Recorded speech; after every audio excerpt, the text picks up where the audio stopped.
नमस्कार दोस्तों। महात्मा गांधी की आत्मकथा के 11वें एपिसोड में उनके आत्मकथा को आगे बढ़ाते हैं। शीर्षक है देश की ओर। अब मैं दक्षिण अफ्रीका में 30 साल रह चुका था। मैं लोगों को पहचानने लगा था और लोग मुझे पहचानने लगे थे। सन 1896 में मैंने 6 महीनों के लिए देश जाने की इजाज़त मांगी। मैंने देखा कि मुझे दक्षिण अफ्रीका में लंबे समय तक रहना होगा। कहा जा सकता है कि मेरी वकालत ठीक चल रही थी। सार्वजनिक काम में जो लोग मेरी उपस्थिति की आवश्यकता अनुभव कर रहे थे, मैं स्वयं भी करता था। इससे मैंने दक्षिण अफ्रीका में सपरिवार रहने का निश्चय किया और उसके लिए देश को आना ठीक समझा। फिर मैंने यह भी देखा कि देश जाने के कुछ सार्वजनिक कार्य भी हो सकता है। मुझे लगा कि देश में लोकमत जागृत करके यहाँ के भारतीयों के प्रश्न में लोगों की अधिक दिलचस्पी पैदा की जा सकती है। 3 पाउंड का कर एक नासूर था, सदा बहने वाला घाव था।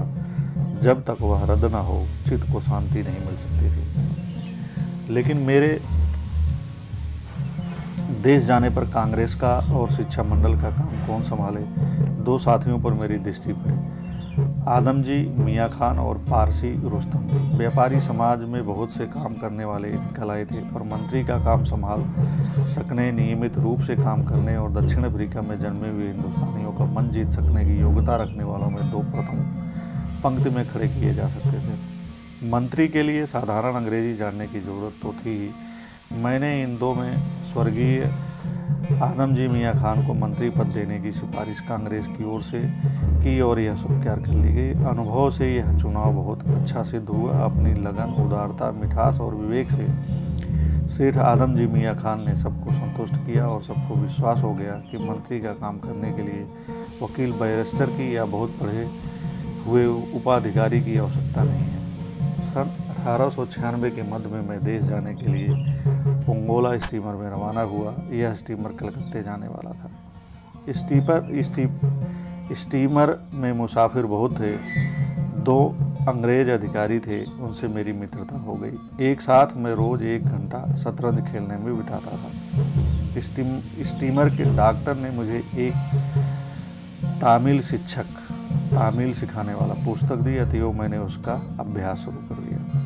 नेटाल में मैंने अनुभव किया कि मुसलमानों के साथ अधिक निकट का संबंध जोड़ने के लिए मुझे उर्दू सीखनी चाहिए और मद्रासी भाइयों से वैसा संबंध स्थापित करने के लिए तामिल सीखनी चाहिए। उर्दू के लिए उक्त अंग्रेज मित्र की मांग पर मैंने डेक के मुसाफिरों में से एक अच्छा मुंशी ढूंढ निकाला और हमारी पढ़ाई अच्छी तरह चलने लगी। अंग्रेज अधिकारी की स्मरण शक्ति मुझसे बढ़ी चढ़ी थी। उर्दू अक्षर पहचानने में मुझे मुश्किल होती थी, पर वह तो एक बार जिस शब्द को देख लेते तो कभी भूलते ना थे। मैं अधिक मेहनत करने लगा, फिर भी उनकी बराबरी नहीं कर सका। तामिल का अभ्यास भी ठीक चलता था, उसमें किसी की मदद नहीं मिल सकती थी। पुस्तक ऐसे गा से लिखी गई थी कि मदद की अधिक आवश्यकता ना पड़े। मुझे आशा थी कि इस तरह शुरू किए गए अभ्यास को मैं देश में पहुंचने के बाद भी जारी रख सकूंगा, पर ऐसा ना हो पाया। सन 1893 के बाद मेरा वाचन और अध्ययन मुख्यतः जेल में ही हुआ। इन दोनों भाषाओं का ज्ञान मैंने आगे बढ़ाया तो सही, पर वह सब जेल में ही। तामिल का दक्षिण अफ्रीका के जेल में और उर्दू का यरवड़ा जेल में। पर तामिल में बोलना मैं कभी सीख न सका। पढ़ना ठीक तरह से सीखा था, पर अभ्यास के अभाव में अब उसे भी भूलता जा रहा हूँ। उस अभाव का दुख मुझे आज भी व्यथित करता है। मैं तामिल तेलुगु नहीं सीख पाया और अब शायद सीख ही ना पाऊँ। इसलिए यह आशा रखे हुए हूँ कि ये द्रविड़ भाषा भाषी हिंदुस्तानी भाषा सीखेंगे।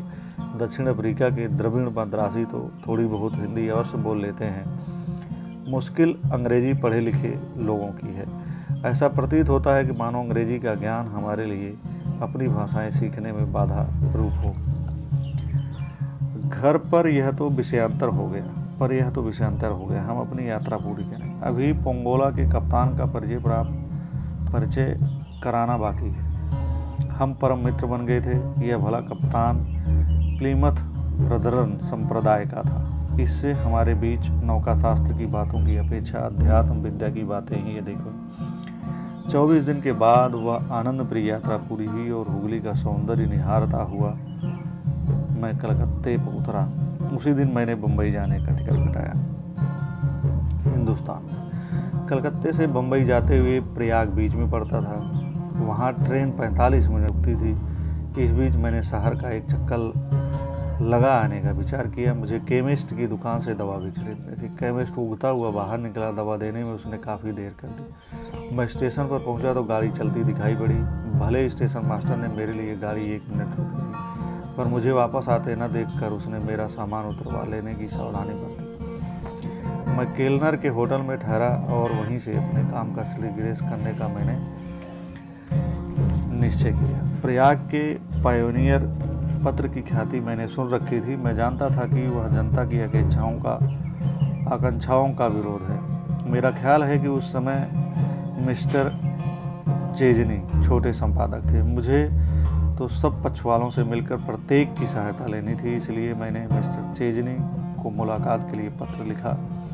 ट्रेन छूट जाने की बात लिखकर यह सूचित किया कि अगले ही दिन मुझे प्रयाग छोड़ देना है। उत्तर में उन्होंने मुझे तुरंत मिलने के लिए बुलाया। मुझे खुशी हुई। उन्होंने मेरी बात ध्यानपूर्वक सुनी।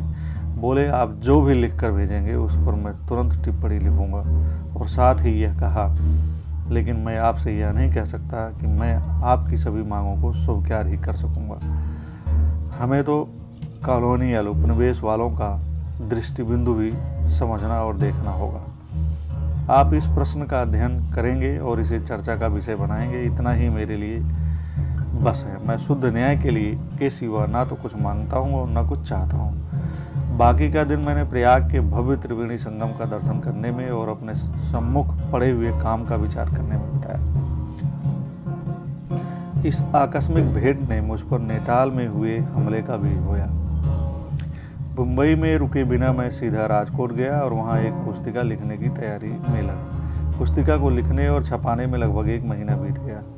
उसका आवरण हरा था, इसलिए बाद में वह हरी पुस्तिका के नाम से प्रसिद्ध हुई। उसमें दक्षिण अफ्रीका के हिंदुस्तानियों की स्थिति का चित्रण मैंने जानबूझकर नरम भाषा में किया था।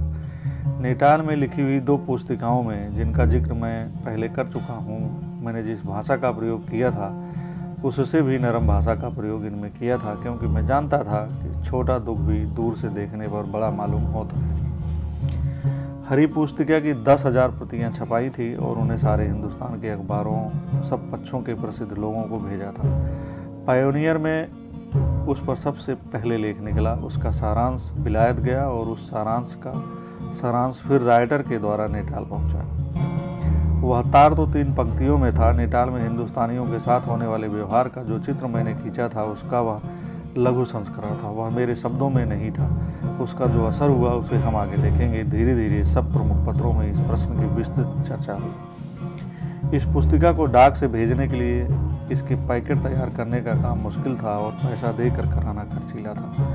मैंने सरल युक्ति खोज ली थी। मोहल्ले के सब लड़कों को मैंने इकट्ठा किया और उनसे सवेरे के 2-3 घंटों में जितना समय वह दे सकते थे उतना देने के लिए कहा। लड़कों ने इतनी सेवा करना खुशी से स्वीकार किया। अपनी तरफ से मैंने उन्हें अपने पास जमा होने वाले काम में आए हुए डाक के टिकट और आशीर्वाद देना कबूल किया। लड़कों ने हंसते हंसते मेरा काम पूरा कर दिया। इस प्रकार छोटे बच्चों को स्वयंसेवक बनाने का यह मेरा पहला प्रयोग था। इन बालकों में से 2 आज मेरे साथी हैं। इन्हीं दिनों मुंबई में पहली बार प्लेग का प्रकोप हुआ। चारों तरफ घबराहट फैल गई। राजकोट में प्लेग फैलने का डर था। मैंने सोचा कि मैं आरोग्य विभाग में अवश्य काम कर सकता हूं। मैंने अपनी सेवा राज्य को अर्पण करने के लिए पत्र लिखा। राज्य में जो कमेटी नियुक्त की उसमें मुझे भी स्थान दिया। मैंने पाखानों की सफाई पर जोर दिया और कमेटी ने निश्चय किया कि गली गली जाकर पाखानों का निरीक्षण किया जाए। गरीब लोगों ने अपने पाखानों का निरीक्षण करने देने में बिल्कुल आनाकानी नहीं की। यही नहीं बल्कि जो सुधार उन्हें सुझाए गए वह भी उन्होंने कर लिए। पर जब हम मुत्सद्दी वर्ग के यानी बड़े लोगों के घरों का मुआयना करने निकले, कई जगहों में हमें पाखाने का निरीक्षण करने की इजाज़त तक न मिली। सुधार की तो बात ही क्या की जाए। हमारा साधारण अनुभव यह रहा कि धनिक समाज के पाखाने ज़्यादा गंदे थे। उनमें अंधेरा, बदबू और बेहद गंदगी थी। खुड्डी पर कीड़े बिलबिलाते थे।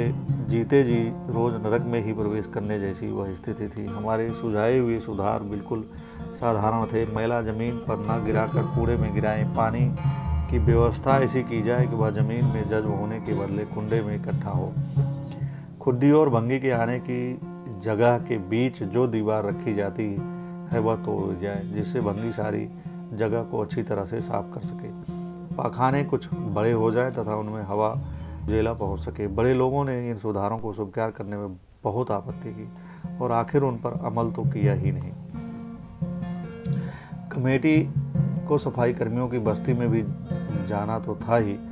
कमेटी के सदस्यों में से एक ही सदस्य मेरे साथ वहां जाने को तैयार हुए, सफाई कर्मियों की बस्ती में जाना और सो भी पाखानों का निरीक्षण करने के लिए। पर मुझे तो सफाई कर्मियों की बस्ती देखकर सानंद आश्चर्य ही हुआ। अपने जीवन में पहली बार उस दिन भंगी बस्ती देखने गया था। भंगी भाई बहनों को हमें देखकर अचंभा हुआ। मैंने उनके पाखाने देखने की इच्छा की। उन्होंने कहा, हमारे यहाँ पाखाने कैसे? हमारे पाखाने तो जंगल में हैं, पाखाने तो आप बड़े आदमियों के यहाँ होते हैं। मैंने पूछा, तो क्या आपने अपने घर हमें दिखा देंगे? आइए ना भाई साहब, जहाँ भी आपकी इच्छा हो जाइए, ये ही हमारे घर है। मैं अंदर गया और घर की तथा आंगन की सफाई देखकर खुश हो गया। घर के अंदर सब लिपा पुता देखा। आंगन झाड़ा बुहारा था और जो इन्हें गिने बर्तन थे वे सब साफ चमकते हुए थे। मुझे इस बस्ती में बीमारी के फैलने का डर नहीं दिखाई दिया। कमेटी ने हवेली वैष्णो मंदिर का भी निरीक्षण किया। हवेली के मुखिया जी से गांधी परिवार का मीठा संबंध था। मुखिया जी ने हवेली देखने देना और सब संभव सुधार करा देना स्वीकार किया। उन्होंने खुद वह हिस्सा कभी नहीं देखा था। हवेली में रोज जो जूठन और पत्तल इकट्ठा होती, उन्हें पिछवाड़े की दीवार के ऊपर से फेंक दिया जाता था और वह हिस्सा कौओं तथा चीलों का अड्डा बन गया था। पखाने तो गंदे थे ही। मुखिया जी ने कितना सुधार किया सो मैं देख न सका। हवेली की गंदगी देखकर दुख तो हुआ ही। जिस हवेली को हम पवित्र स्थान मानते हैं, वहाँ तो आरोग्य के नियमों का अधिक से अधिक पालन होने की आशा रखनी चाहिए। स्मृतिकारों ने अंतर्बाह्य सोच पर बहुत जोर दिया है। यह बात उस समय भी मेरे ध्यान से बाहर नहीं थी। राजनिष्ठा और शुश्रूषा। शुद्ध राष्ट्रनिष्ठा जितनी मैंने अपने में अनुभव की है, उतनी शायद ही दूसरे में देखी हो। मैं देख सकता हूँ कि इस राजनिष्ठा का मूल सत्य पर मेरा स्वाभाविक प्रेम था। राजनिष्ठा का अथवा दूसरी किसी वस्तु का स्वांग मुझसे कभी भरा ही ना जा सका। नेटाल में जब मैं किसी सभा में जाता तो वहाँ गॉड सेव द किंग, ईश्वर राजा की रक्षा करे, गीत अवश्य गाया जाता था। मैंने अनुभव किया कि मुझे भी उसे गाना चाहिए। ब्रिटिश राजनीति में दोस्त तो मैं तब भी देखता था, फिर भी कुल मिलाकर मुझे वह नीति अच्छी लगती थी। उस समय मैं मानता था कि ब्रिटिश शासन और शासकों का रुख कुल मिलाकर जनता का पोषण करने वाला है।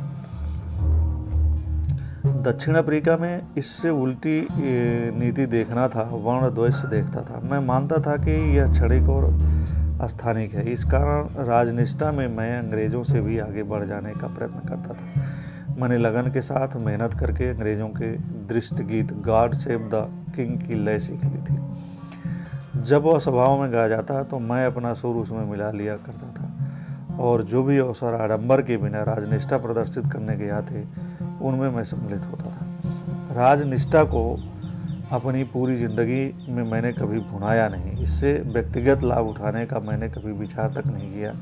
राजभक्ति को ऋण समझकर मैंने सदा ही इसे चुकाया है। मैं जब हिंदुस्तान आया तब महारानी विक्टोरिया की डायमंड जुबली हीरक जयंती की तैयारियां चल रही थी। राजकोट में भी एक समिति बनी। मुझे उसका निमंत्रण मिला। मैंने उसे स्वीकार किया। उसमें मुझे दंभ की गंध आई। मैंने देखा कि उसमें दिखावा बहुत होता है। यह देखकर मुझे दुख हुआ। समिति में रहने या न रहने का प्रश्न मेरे सामने खड़ा हुआ। अंत में मैंने निश्चय किया कि अपने कर्तव्य का पालन करके संतोष मानूं। एक सुझाव यह था कि वृक्षारोपण किया जाए। इसमें मुझे दम दिखाई पड़ा। ऐसा जान पड़ा कि वृक्षारोपण केवल साहबों को खुश करने के लिए हो रहा है। मैंने लोगों को समझाने का प्रयत्न किया कि वृक्षारोपण के लिए कोई विवश नहीं करता, पर वह एक सुझाव मात्र है। वृक्ष लगाने हों तो पूरे दिल से लगाने चाहिए, नहीं तो बिल्कुल न लगाने चाहिए। मुझे कुछ ऐसा जान पड़ता था कि जब मैं ऐसा कहता था तो लोग मेरी बात को हंसी में उड़ा देते थे। अपने हिस्से का पेड़ मैंने अच्छी तरह लगाया और वह पलपुस कर बढ़ा, इतना मुझे याद है। गॉड सेव द किंग गीत मैं अपने परिवार के बालकों को सिखाता था। मुझे याद है कि मैंने उसे ट्रेनिंग कॉलेज के विद्यार्थियों को सिखाया था। लेकिन वह यही अवसर था अथवा 7वें एडवर्ड राज्यारोहण का अवसर था, सो मुझे ठीक याद नहीं। आगे चलकर मुझे यह गीत गाना खटका। जैसे जैसे अहिंसा संबंधी विचार मेरे मन में दृढ़ होते गए, वैसे वैसे मैं अपनी वाणी और विचारों पर अधिक निगरानी रखने लगा। उस गीत में 2 पंक्तियाँ ये भी हैं, उसके शत्रुओं का नाश कर, उसके षड्यंत्र को विफल कर। ये गाना मुझे खटका। अपने मित्र डॉक्टर बूथ को मैंने अपनी यह कठिनाई बताई। उन्होंने भी स्वीकार किया कि यह गाना अहिंसक मनुष्य को शोभा नहीं देता। शत्रु कहलाने वाले लोग दगा ही करेंगे, यह कैसे मान लिया जाए। यह कैसे कहा जा सकता है कि जिन्हें हमने अपने शत्रु माना वे बुरा ही होंगे। ईश्वर से तो दया ही मांगा जा सकता है। डॉक्टर बूथ ने इस दलील को माना। उन्होंने अपने समाज में गाने के लिए एक नए गीत की रचना की। डॉक्टर बूथ का विशेष परिचय हम आगे करेंगे। राजनिष्ठा की तरह शुश्रूषा का गुण भी मुझमें स्वाभाविक था। यह कहा जा सकता है कि बीमारों की सेवा करने का मुझे शौक था, फिर वह अपने हों या पराए। राजकोट में मेरा दक्षिण अफ्रीका का काम चल रहा था। इसी बीच मैं बम्बई आया। खास शहरों में सभाएं करके विशेष रूप से लोकमत तैयार करने का मेरा इरादा था। इसी ख्याल से मैं वहाँ गया था। पहले मैं न्यायमूर्ति रानडे से मिला। उन्होंने मेरी बात ध्यान से सुनी और मुझे सर फिरोज शाह मेहता से मिलने की सलाह दी। बाद में मैं जस्टिस बदरुद्दीन तैयब जी से मिला। उन्होंने मेरी बात सुनकर वही सलाह दी। सर फिरोज शाह से तो मिलना ही था, पर इन 2 गुरजनों के मुंह से उनकी सलाह के अनुसार चलने की बात सुनकर मुझे इस बात का विशेष बोध हुआ कि सर फिरोज शाह का जनता पर कितना प्रभुत्व था। मैं सर फिरोज शाह से मिला। उनके तेज से चकाचौंध हो जाने को तो मैं तैयार था ही। उनके लिए प्रयुक्त होने वाले विश्लेषणों को मैं सुन चुका था। मुझे बम्बई के शेर और मुंबई के बेताज बादशाह से मिलना था। बादशाह ने मुझे डराया नहीं। पिता जिस प्रेम से अपने नौजवान बेटे से मिलता है, उसी तरह वह मुझसे मिले। उनसे मुझे उनके चैम्बर में मिलना था। उनके पास उनके अनुयायियों का दरबार तो भरा ही रहता था। वाच्छा थे, कामा था, उनमें उन्होंने मेरी पहचान कराई। वाच्छा का नाम मैं सुन चुका था। वह सर फिरोज शाह के दाहिने हाथ माने जाते थे। वीरचंद गांधी ने अंकशास्त्री के रूप में मुझे उनका परिचय दिया था। उन्होंने कहा, गांधी, हम फिर मिलेंगे। इस सारी बातचीत में मुश्किल से 2 मिनट लगे होंगे। सर फिरोज शाह ने मेरी बात सुन ली। न्यायमूर्ति रानडे और तैयब जी से मिल चुकने की बात भी मैंने उन्हें बता दी। उन्होंने कहा, गांधी, तुम्हारे लिए मुझे आम सभा करनी होगी, मुझे तुम्हारी मदद करनी चाहिए। फिर अपने मुंशी की ओर मुड़े और उसे सभा का दिन निश्चित करने को कहा। दिन निश्चित करके मुझे विदा किया। सभा से 1 दिन पहले आकर मिलने की आज्ञा की। मैं निर्भय होकर मन ही मन खुश होता हुआ घर लौटा। बम्बई की इस यात्रा में मैं वहाँ रहने वाले अपने बहनोई से मिलने गया। वह बीमार थे, घर में गरीबी थी। अकेली बहन से उनका सेवा शुश्रूषा हो नहीं पाती थी, बीमारी गंभीर थी। मैंने उन्हें अपने साथ राजकोट चलने को कहा। वह राजी हो गए। बहनोई को लेकर मैं राजकोट पहुंचा। बीमारी अपेक्षा से अधिक गंभीर हो गई। मैंने उन्हें अपने कमरे में रखा। मैं सारा दिन उनके पास ही रहता था। रात में भी जागना पड़ता था। उनकी सेवा करते हुए मैं दक्षिण अफ्रीका का काम कर रहा था। बहनोई का स्वर्गवास हो गया, पर उनके अंतिम दिनों में उनकी सेवा करने का अवसर मुझे मिला। इससे मुझे बड़ा संतोष हुआ।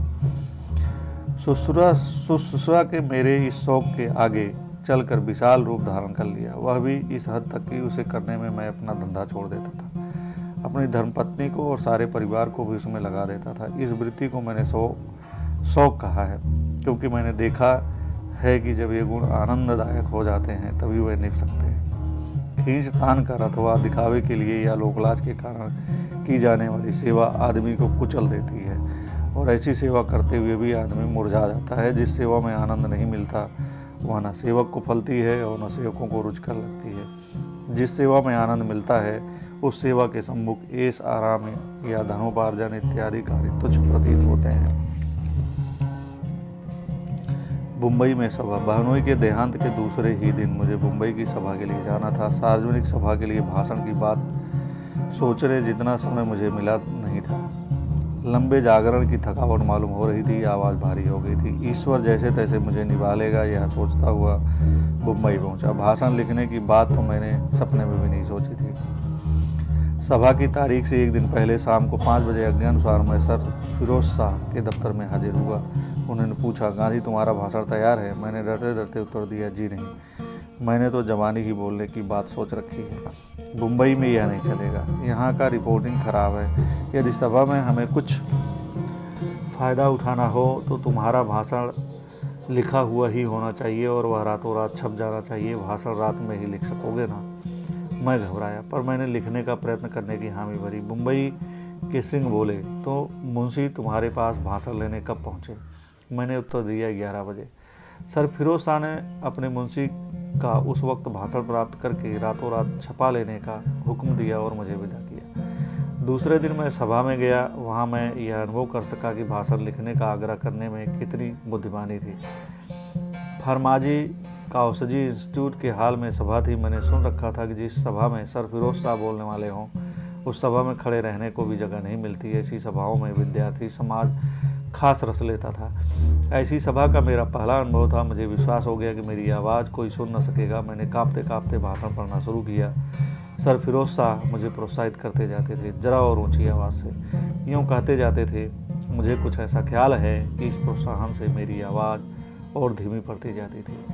पुराने मित्र केशवराज देशपांडे मेरी मदद को बढ़े। मैंने भाषण उनके हाथ में दिया। उनकी आवाज़ तो अच्छी थी, पर श्रोतागण क्यों सुनने लगे?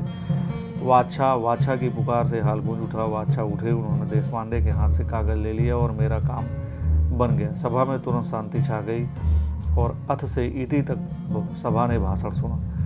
प्रथा के अनुसार जहाँ जरूरी था वहाँ सेम सेम धिक्कार धिक्कार की और तालियों की भी आवाज़ होती थी। मुझे खुशी हुई। सर फिरोज शाह को मेरा भाषण अच्छा लगा। मुझे गंगा नहाने का संतोष हुआ। इस सभा के परिणाम स्वरूप देशपांडे और एक पारसी सज्जन पिघले और दोनों ने मेरे साथ दक्षिण अफ्रीका जाने का अपना निश्चय प्रकट किया। फारसी सज्जन आज एक सरकारी पदाधिकारी हैं, इसलिए उनका नाम प्रकट करते हुए मैं डरता हूँ। उनके निश्चय को सर खुरदेश जी ने डिगा दिया और उस डिगने के मूल में एक पारसी बहन थी। उनके सामने प्रश्न था, ब्याह करें या दक्षिण अफ्रीका जाए? उन्होंने ब्याह करना अधिक उचित समझा, पर इन पारसी मित्र की ओर से पारसी रुस्तम जी ने प्रयासित किया और पारसी बहन की तरफ का प्रयासित दूसरी पारसी बहनें सेविका का काम करके खादी के पीछे वैराग्य लेकर आज कर रही हैं। इसलिए इस दंपति को मैंने क्षमा कर दिया है। देशपांडे के सामने ब्याह का प्रलोभन तो ना था, परंतु वह नहीं आ सके। उसका प्रयासित तो वह खुद ही कर रहे हैं। वापस दक्षिण अफ्रीका जाते समय जंजीबार में तैयब जी नाम के एक सज्जन मिले थे। उन्होंने भी आने की आशा बधाई, पर वह दक्षिण अफ्रीका क्यों आने लगे? उनके न आने का अपराध का बदला अब्बास तैयब जी चुका रहे हैं। पर बैरिस्टर मित्रों को दक्षिण अफ्रीका आने के लिए ललचाने और मेरे प्रयत्न इस प्रकार निष्फल हुए। यहाँ मुझे पेस्तन जी बादशाह की याद आ रही है। उनके साथ विलायत से ही मेरा मीठा संबंध हो गया था। पेस्तन जी से मेरा संबंध लंदन के एक अन्नाहारी भोजनालय में हुआ था। मुंबई में मैंने पेस्तन जी को खोज निकाला। वह हाई कोर्ट के प्रोथोनोटरी मुख्य लेखक थे। मैं जब मिला तब वह बृहद गुजराती शब्दकोश पे काम कर रहे थे। दक्षिण अफ्रीका के काम में मदद मांगने की दृष्टि से मैंने एक भी मित्र को छोड़ा नहीं था। पेस्तन जी बादशाह ने मुझे भी दक्षिण अफ्रीका न जाने की सलाह दी। बोले, मुझसे आपकी मदद तो क्या होगी, पर मुझे आपका दक्षिण अफ्रीका लौटना ही पसंद नहीं है। यहाँ अपने देश में ही कौन कम काम है। देखिए, अपनी भाषा की ही सेवा का कितना बड़ा काम पड़ा है। मुझे विज्ञान संबंधी पारिभाषिक शब्दों के पर्याय ढूंढने हैं। यह तो एक ही क्षेत्र हुआ। देश की गरीबी का विचार कीजिए। दक्षिण अफ्रीका में हमारे भाई कष्ट में अवश्य हैं, पर उसमें आपके जैसा आदमी का खप जाना मैं सहन नहीं कर सकता। यदि हम यहाँ अपने हाथ में राजसत्ता ले लें तो वहाँ उनकी मदद अपने आप हो जाएगी। आपको तो मैं समझा नहीं सकता, पर आपके जैसे दूसरे सेवकों को आपके साथ कराने में मैं कभी मदद नहीं करूँगा। ये वचन मुझे अच्छे न लगे, पर पेस्तन जी बादशाह के प्रति मेरा आदर बढ़ गया। उनका देश प्रेम और भाषा प्रेम देखकर मुग्ध हो गया। इस प्रसंग से हमारे बीच की प्रेम गाँठ अधिक पक्की हो गई। मैं उनके दृष्टिकोण को अच्छी तरह समझ गया, पर मुझे लगा कि दक्षिण अफ्रीका का काम छोड़ने के बदले उनकी दृष्टि से भी मुझे उनमें अधिक जोर से लगे रहना चाहिए। देशभक्त को देश सेवा के एक भी अंग की यथासंभव उपेक्षा नहीं करनी चाहिए, और मेरे लिए तो गीता का श्लोक तैयार ही था। श्रेयान स्वधर्मो विगुणः परधर्मतस्व निष्ठातात् स्वधर्मे निधनम श्रेयः परधर्मो भयावह। ऊंचे परधर्म से नीचा स्वधर्म अच्छा है, स्वधर्म में मौत भी अच्छी है, परधर्म भयावह है। पूना और मद्रास यात्रा। सर फिरोज शाह मेहता ने मेरा मार्ग सरल कर दिया था। मुंबई से मैं पूना गया। मुझे मालूम था कि पूना में 2 दल थे। मुझे तो सबकी मदद की जरूरत थी। मैं लोकमान्य तिलक से मिला। उन्होंने कहा, सब पक्षों की मदद लेने का आपका विचार बिल्कुल ठीक है। आपके मामले में कोई मतभेद हो ही नहीं सकता, लेकिन आपके लिए तटस्थ सभापति चाहिए। आप प्रोफेसर भंडारकर से मिलिए। वे आजकल किसी आंदोलन में सम्मिलित नहीं होते, पर संभव है कि इस काम के लिए आगे आ जाएं। उनसे मिलने के बाद मुझे परिणाम सूचित कीजिए। मैं आपकी पूरी मदद करना चाहता हूं। आप प्रोफेसर गोखले से तो मिले ही होंगे। मेरे पास आप जब आना चाहें निसंकोच आइए। लोकमान्य का यह मेरा प्रथम दर्शन था। मैं उनकी लोकप्रियता का कारण तुरंत समझ गया। यहाँ से गोखले के पास गया। वे फर्ग्यूसन कॉलेज में थे। मुझसे बड़े प्रेम से मिले और मुझे अपना बना लिया। उनसे भी मेरा यह पहला ही परिचय था, पर ऐसा जान पड़ा मानो हम पहले मिल चुके हों। सर फिरोज शाह मुझे हिमालय जैसे, लोकमान्य समुद्र जैसे और गोखले गंगा जैसे लगे।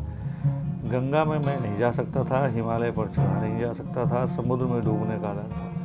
गंगा की गोद में तो खेला जा सकता था, उसमें डोंगियां लेकर सैर की जा सकती थी। गोखले ने बारीकी से मेरी जांच की, उसी तरह जिस तरह स्कूल में भर्ती होते समय किसी विद्यार्थी की जांच की जाती है। उन्होंने मुझे बताया कि मैं किस किस से और कैसे कैसे मिलूं और मेरा भाषण देखने को मांगा। मुझे कॉलेज की व्यवस्था दिखाई। जब ज़रूरत हो तब फिर मिलने को कहा। डॉक्टर भंडारकर के जवाब की खबर देने को कहा और मुझे विदा किया। राजनीति के क्षेत्र में जो स्थान गोखले ने जीते जी मेरे हृदय में प्राप्त किया और स्वर्गवास के बाद आज भी उसे स्थान उन्हें प्राप्त है, वह और कोई नहीं पा सका। रामकृष्ण भंडारकर ने मेरा वैसा ही स्वागत किया जैसा कोई बाप बेटे का करता है। बातचीत के अंदर में बोले, तुम किसी से भी पूछोगे तो वह बताएगा कि आजकल मैं किसी राजनीतिक काम में हिस्सा नहीं लेता, पर तुम्हें मैं खाली हाथ नहीं लौटा सकता। तुम्हारा मामला इतना मजबूत है और तुम्हारा उद्यम इतना स्तुत्य है कि मैं तुम्हारी सभा में आने से इनकार ही नहीं कर सकता। यह अच्छा हुआ कि तुम श्री तिलक और श्री गोखले से मिल लिए। उनसे कहो कि मैं दोनों पक्षों द्वारा बुलाई गई सभा में खुशी से आऊँगा और सभापति पद स्वीकार करूँगा। समय के बारे में मुझसे पूछने की ज़रूरत नहीं है। दोनों पक्षों को जो समय अनुकूल हो उसके अनुकूल मैं हो जाऊँगा। यूँ कहकर उन्होंने धन्यवाद और आशीर्वाद के साथ मुझे विदा किया। बिना किसी हो हल्ले और आडंबर के एक सादे मकान में पूना की इस विद्वान और त्यागी मंडली ने सभा को और मुझे संपूर्ण प्रोत्साहन के साथ विदा किया। वहाँ से मैं मद्रास गया। मद्रास तो पागल हो उठा। बालासुंदरम के किस्से का सभा पर गहरा असर पड़ा। मेरे लिए मेरा भाषण अपेक्षाकृत लंबा था, पूरा छपा हुआ था, पर सभा ने उसका एक एक शब्द ध्यानपूर्वक सुना। सभा के अंत में उस हरी पुस्तिका पर लोग टूट पड़े। मद्रास में संशोधन और परिवर्तन के साथ उसकी दूसरी आवृत्ति 10,000 की छपाई थी। उसका अधिकांश निकल गया, पर मैंने देखा कि 10,000 की जरूरत नहीं थी। मैंने लोगों के उत्साह का अंदाज कुछ अधिक कर लिया था। मेरे भाषण का प्रभाव तो अंग्रेजी जानने वाले समाज पर ही पड़ा था। उस समाज के लिए अकेले मद्रास शहर में 10,000 प्रतियों की आवश्यकता नहीं हो सकती थी। यहाँ मुझे बड़ी से बड़ी मदद स्वर्गीय जी परमेश्वरन पिल्लई से मिली। वह मद्रास स्टैंडर्ड के संपादक थे। उन्होंने उस प्रश्न का अच्छा अध्ययन कर लिया था। वह मुझे अपने दफ्तर में समय समय पर बुलाते थे और मेरा मार्गदर्शन करते रहते थे। हिंदू के जी सुब्रमण्यम से भी मैं मिला था। उन्होंने और डॉक्टर सुब्रमण्यम ने ही पूरा सहानुभूति दिखाई थी, पर जी परमेश्वरन पिल्लई ने तो मुझे अपने समाचार पत्र का इस काम के लिए मनचाहा उपयोग करने दिया और मैंने निसंकोच उसका उपयोग किया भी। सभा पच्चैम्पा हाल में हुई थी और मेरा ख्याल है कि डॉक्टर सुब्रमण्यम उसके सभापति बने थे। मद्रास में सबके साथ विशेषकर अंग्रेजी में ही बोलना पड़ता था, फिर भी बहुतों से इतना प्रेम और उत्साह पाया कि मुझे घर जैसा ही लगा। प्रेम किन बंधनों को नहीं तोड़ सकता है। धन्यवाद। फिर मिलते हैं अगले एपिसोड।